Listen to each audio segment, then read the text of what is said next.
जय हिंद दोस्तों। डे 4 में आप सभी का स्वागत है। आप लोग को पूरा क्वेश्चन देखने के लिए वीडियो में अंत तक बने रहें। चलिए हम फर्स्ट नंबर क्वेश्चन से स्टार्ट करते हैं। फर्स्ट नंबर क्वेश्चन कह रहा है कि मानव शरीर का कौन सा अंग टाइफाइड से मुख्य रूप से प्रभावित होता है। टाइफाइड से प्रभावित होता है, यह होता है हमारा आंत होता है प्रभावित। ये जो आंत प्रभावित होने के पीछे एक बैक्टीरिया का कारण होता है, वह बैक्टीरिया का नाम होता है साल्मोनेला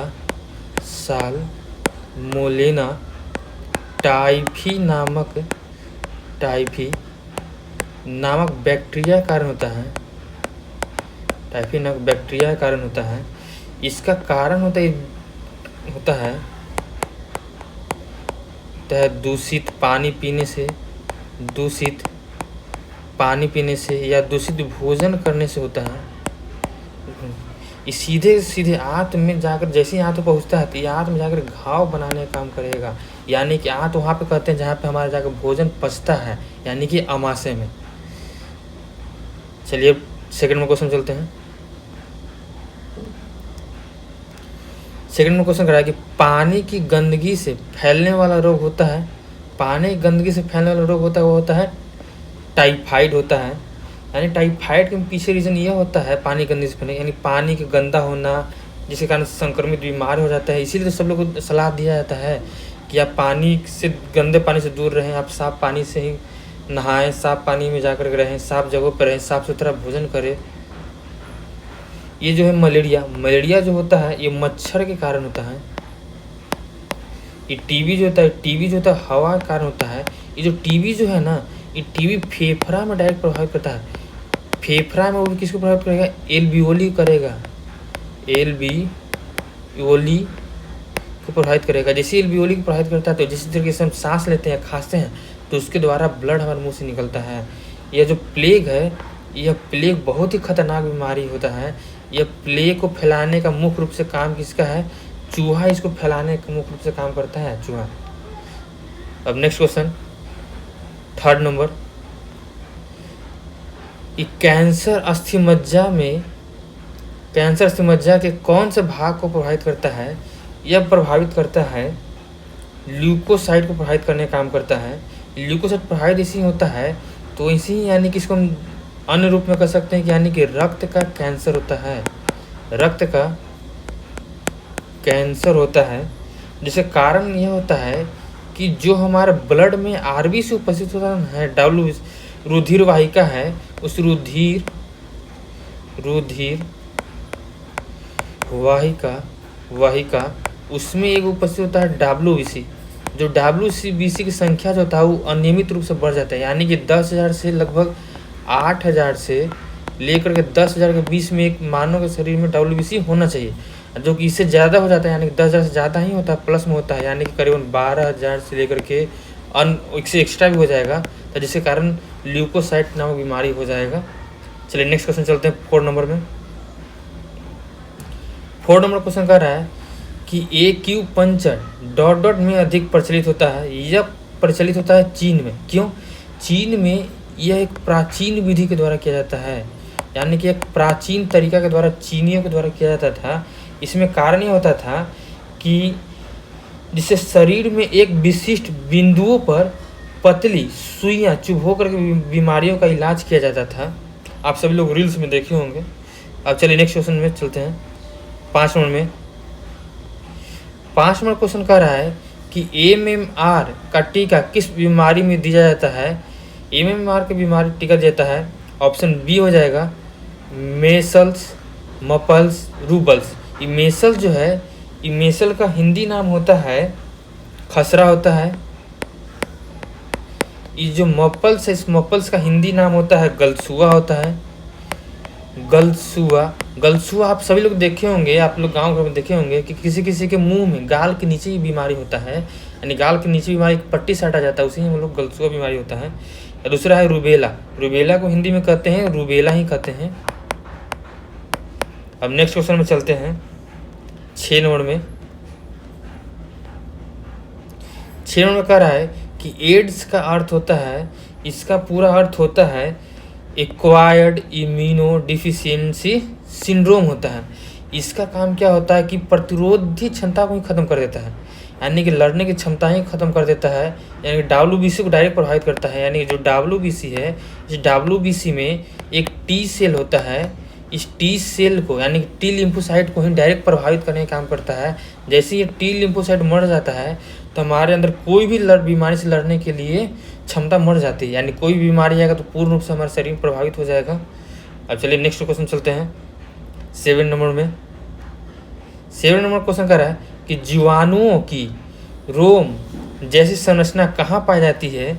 यह पाई जाती है फ्लैजेला में पाई जाती है। ये फ्लैजेला में जो पाई जाती है ये एक पूंछ के रूप में संरचना होती है, यानी जैसे में किसी जानवर का पूंछ हम लोग देखे होंगे, ये पूंछ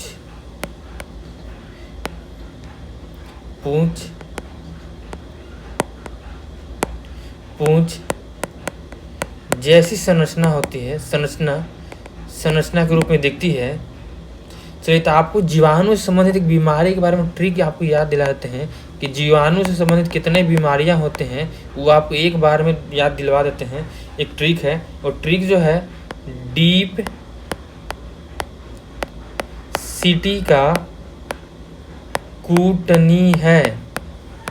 यह जो ट्रिक है, इस ट्रिक पर जीवाणु से जितना भी बीमारियां होता है उसको याद करने का एक तरीका है, ट्रिक है। यह जो डीप है, डीप से होता है डिप्थीरिया होता है, डिप्थीरिया होता है। प से होता है प्लेग होता है, स से होता है सिफिलिस होता है, टी से जो होता है टिटनेस होता है, क जो है क से होता है काली खांसी होता है, क से काली खांसी। कू जो है कू से हो जाता है कुष्ठ रोग होता है, ट जो है ट से होता है टीबी या टाइफाइड होता है। यह न जो है न से होता है निमोनिया।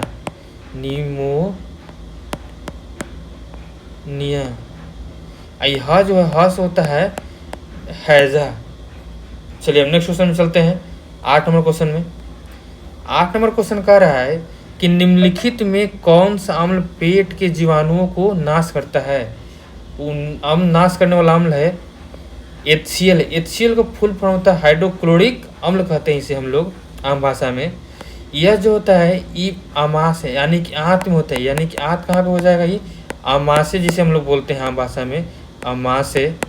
ये आमाशय के कार्डियक भाग में होता है, यानी कार्डियक भाग में होता है, जिसमें ये HCl प्रभावित हो। जिस तरीके से इसमें भोजन जाता है तो भोजन को पचाने का काम करता है यही HCl, भोजन को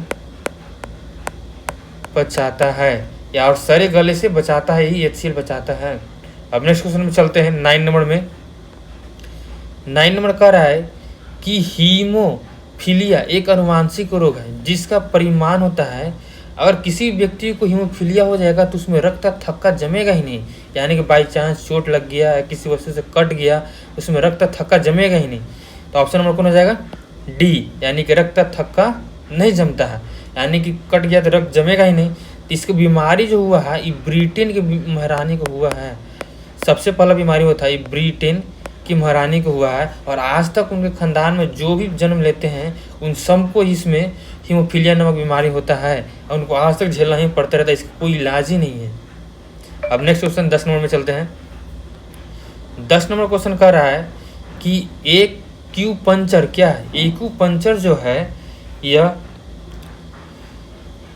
एक सुई के माध्यम से उपचार किया जाता है। यह जो बीमारी होता है इसका उपचार किया जाता है आमतौर पर चीन के लोगों के द्वारा किया जाता है, यानी कि चीन में प्राचीन रूप से प्रचलित बीमारी है।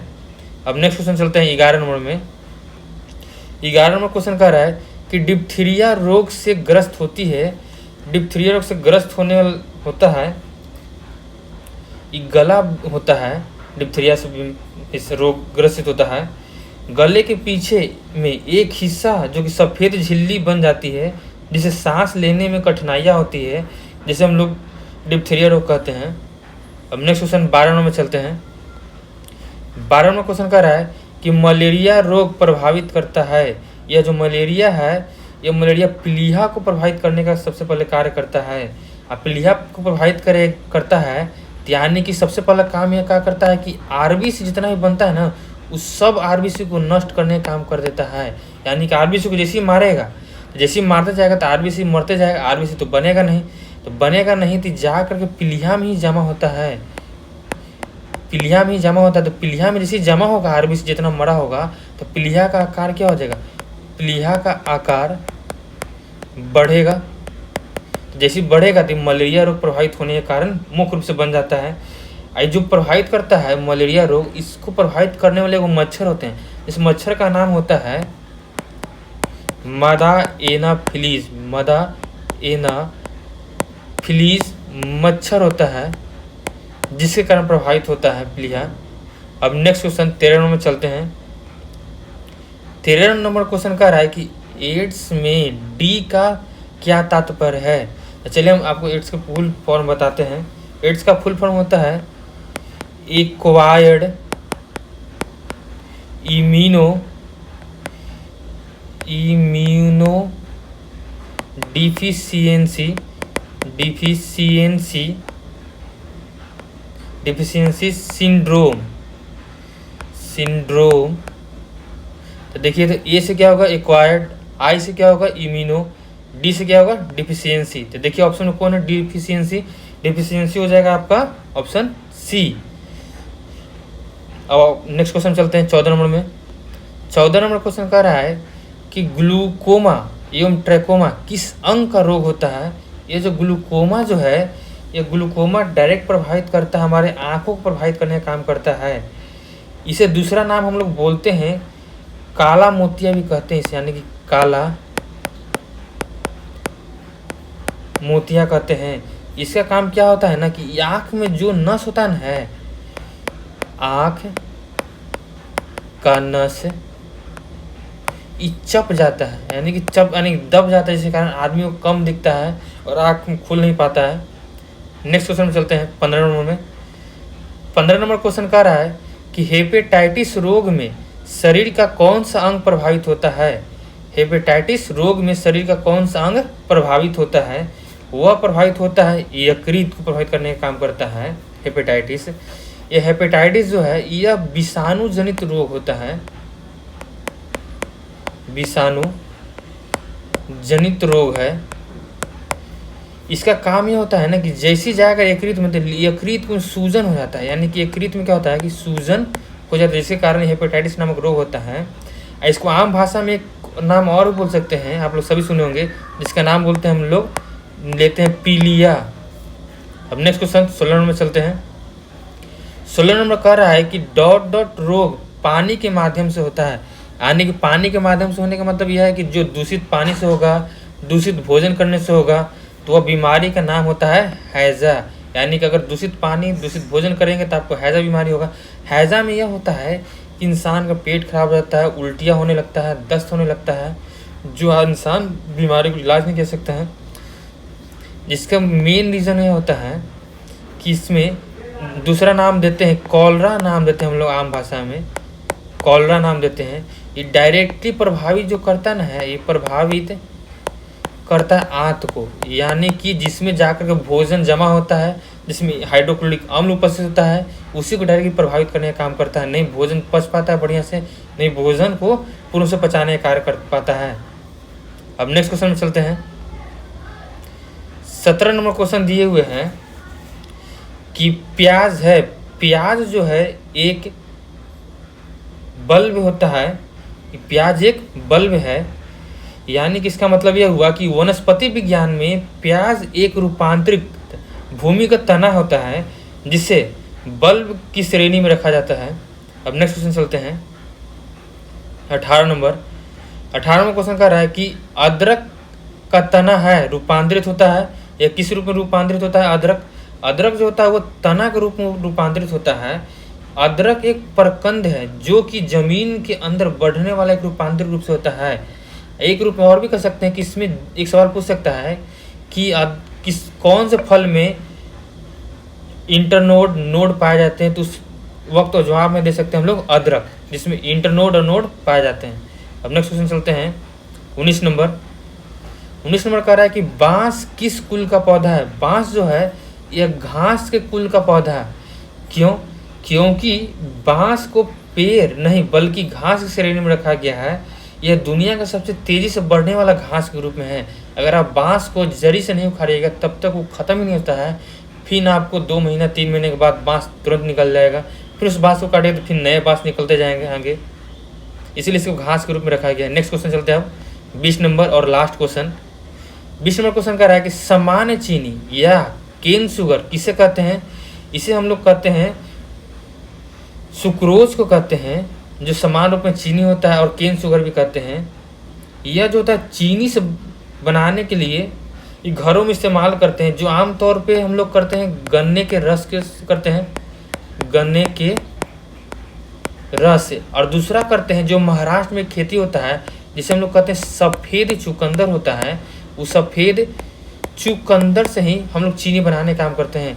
लेकिन ज़्यादातर हम लोग चीनी जो बनता है ना है उस सफ़ेद चुकंदर से ही बनने का काम करता है, जो आसानी से प्रोसेस हो जाता है और मीठा भी होता है, जो कि हम लोग के पास से पाया जाता है ब्लैक रेड चुकंदर पाया जाता है, जिसे चीनी बनाने में काम नहीं आता उसका। जय हिंद दोस्तों, धन्यवाद।